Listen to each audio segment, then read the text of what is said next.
নমস্কার বন্ধুরা, আজ আমি আপনাদেরকে দেখাবো যে কিভাবে জবা ফুলের গাছ থেকে কলম তৈরি করবেন। ঠিক এরকমভাবে আপনারাও জবা ফুলের গাছ থেকে কলম তৈরি করতে পারেন। অবশ্যই তার জন্য এই ভিডিওটা শেষ পর্যন্ত দেখতে হবে। নমস্কার বন্ধুরা, আমি নবীন, আপনারা দেখছেন সেফ গার্ডেন।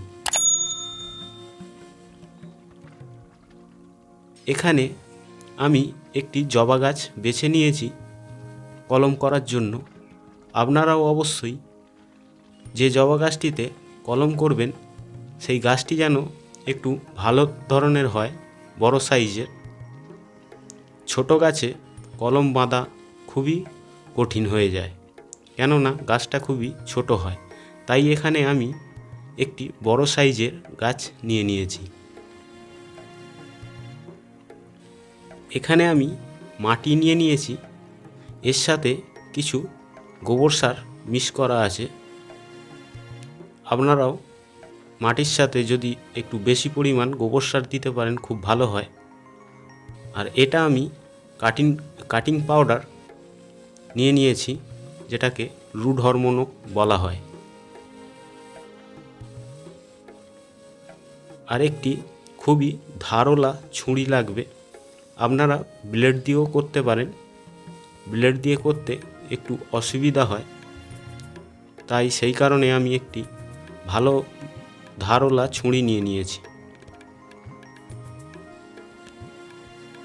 আমি এখানে আগে থেকেই গাছের ডালটি কেটে রেখেছিলাম, দেখতেই পাচ্ছেন খুব সুন্দরভাবে কাটিংটি করে রেখেছি।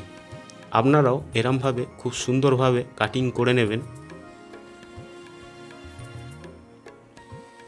আমি যে কাটিং পাউডারটা নিয়েছিলাম সেটা আমি এখানে লাগিয়ে দিচ্ছি, যাতে তাড়াতাড়ি গাছের শেকড় বার হতে সুবিধা হয়। এটাকে রুট হরমোনও বলা হয়, দিতেও পারেন, না দিলেও হবে।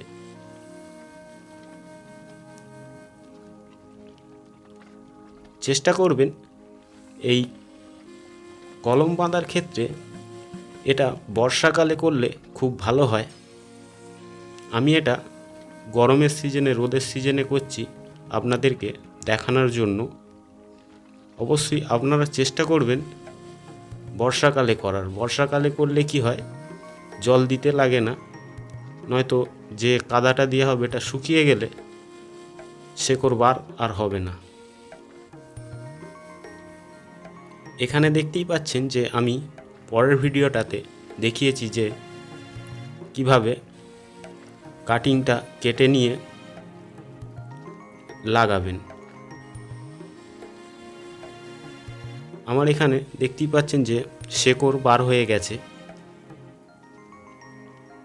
এটা খুব তাড়াতাড়ি হয়েছে, 15 দিনের মধ্যে এটা আমি কেটে নিয়েছি ডালটি আপনাদেরকে দেখানোর জন্য। আমি এটা এখন একটি যে নার্সারিতে যে পলিব্যাগ পাওয়া যায় তাতেই আমি লাগিয়ে দেবো। এটা আমার আগে থেকেই রাখা ছিল অন্য গাছের। দেখতেই পাচ্ছেন এখানে আমি মাটি দিয়ে লাগিয়ে দিয়েছি গাছটিকে। খুবই একটি সুন্দর জবা ফুলের গাছ। অবশ্যই যদি ভিডিওটা দেখে আপনাদের ভালো লাগে একটি লাইক করে দেবেন, চ্যানেলটিকে সাবস্ক্রাইব করতে ভুলবেন না পরবর্তী ভিডিওর নোটিফিকেশন পাওয়ার জন্য। আরও যদি আপনাদের জানার কিছু থাকে কমেন্টে লিখে জানাবেন, অবশ্যই আমি রিপ্লাই দেব।